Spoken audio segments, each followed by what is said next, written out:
안녕하세요. 여러분의 법률 멘토 김은지 변호사입니다. 안녕하세요. 법률 멘토 홍승재 변호사입니다. 오늘은 이혼과 관련해서 꼭 알아두셔야 할 친권과 양육권 그리고 변경 가능한 경우까지 차근차근 알려드리겠습니다. 상담하다 보면 친권이랑 양육권을 헷갈려 하시는 분들이 정말 많으시잖아요. 맞아요. 둘 다 아이에 대한 권리이긴 한데 그 의미와 역할이 엄연히 다릅니다. 우선 친권부터 설명드리면 부모가 미성년 자녀에 대해 가지는 신분상, 재산상 권리와 의무를 말합니다. 민법에도 명시되어 있습니다. 맞습니다. 친권은 크게 두 가지로 나뉘는데요. 첫째, 자녀의 신상에 관한 결정권이 있고요. 예를 들면 어디서 살지, 어떤 병원에 데려갈지, 학교는 어디로 보낼지 같은 거죠. 그리고 둘째는 자녀 명의의 재산을 관리하거나 법적으로 대리할 수 있는 재산에 관한 권리입니다. 보험금이나 통장, 계약 등도 모두 친권자의 권한이에요. 부모가 혼인 중일 때는 보통 공동친권을 행사하지만 이혼을 하면 친권자를 정해야 합니다. 요즘은 공동친권도 가능하긴 한데 실제 사례에서는 단독친권이 대부분입니다. 반면에 양육권은 자녀를 실제로 누가 키우느냐, 즉 아이와 함께 살며 일상생활을 돌보는 책임을 말합니다. 네, 그래서 양육감자는 아이의 식사, 옷, 병원, 학교 등 하루하루의 생활 전반을 직접 챙기게 됩니다. 정리하면 친권은 법적인 결정과 재산 관리 중심, 양육권은 실질적인 돌봄과 생활 중심이라고 볼 수 있어요. 그리고 중요한 건 친권자와 양육자는 반드시 같은 사람일 필요는 없다는 것입니다.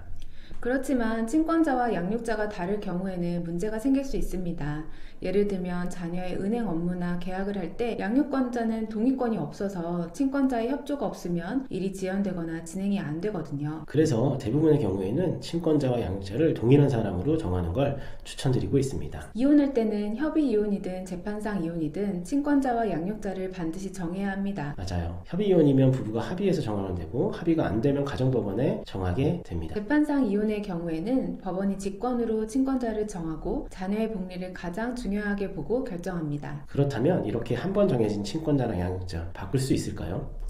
네, 가능합니다. 시간이 지나면서 상황이 달라질 수 있기 때문에 자녀의 복리를 위해서라면 변경도 인정됩니다. 예를 들어 양육자가 아이를 방임하거나 학대하는 경우 혹은 친권자가 자녀의 재산을 부당하게 사용하는 경우 같은 경우죠. 또 양육자가 경제적으로 너무 어려워지거나 건강상 양육이 어려운 경우 혹은 아이가 자라면서 스스로 양육자 변경을 원하는 경우도 있습니다. 가정법원에 변경심판을 청구하면 법원이 아이의 현재 상황을 전반적으로 살펴보고 결정하게 됩니다. 특히 만 15세 이상 자녀는 본인의 의견을 법원에 직접 진술할 수도 있습니다. 아이의 생각도 아주 중요하게 반영됩니다. 그리고 양육자가 바뀌면 기존 양육자였던 쪽이 양육비를 계속 부담할 의무가 있다는 점 꼭 기억하셔야 합니다. 오늘은 친권과 양육권의 개념부터 변경 절차까지 자세히 말씀드렸는데요. 실제로는 단어 하나하나보다 자녀의 복리를 최우선으로 보는 게 가장 중요합니다. 맞습니다. 부모의 갈등이나 입장보다 아이에게 어떤 환경이 더 나은가 그게 기준이 되어야 합니다. 관련해서 궁금한 점 있으시면 댓글로 남겨주세요. 도움이 되셨다면 좋아요와 구독 그리고 알림 설정도 꼭 부탁드릴게요. 지금까지 시청해주셔서 감사합니다. 다음 영상에서 또 인사드리겠습니다. 감사합니다.